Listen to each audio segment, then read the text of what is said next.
One of the other episodes involves the story of vampires and whether vampires do indeed exist.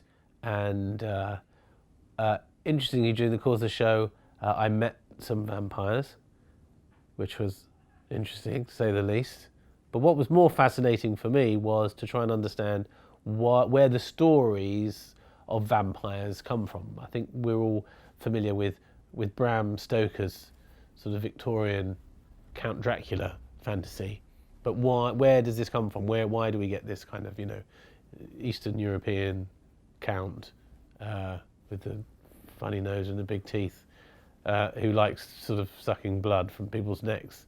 And I'd imagined that was it, and it was simply a story that Bram Stoker had told.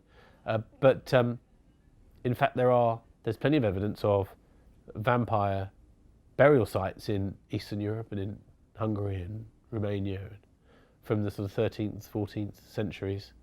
And there, people genuinely believed at the time that there were such a thing as vampires, and bodies which were probably pulled out of the ground by animals after that would have been buried in shallow graves, and the graves had washed away.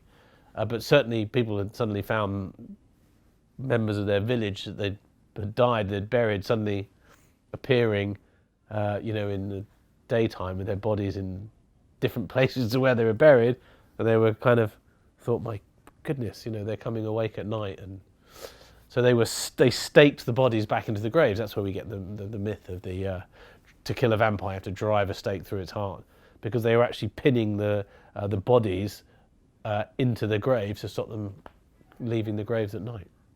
So the Ark of the Covenant is sort of known as one of the most important historical artifacts of all time, and there's many references to it in the Bible, and there's lots of evidence as to its existence and what it looked like. We've got a lot of pictures of how it looked like.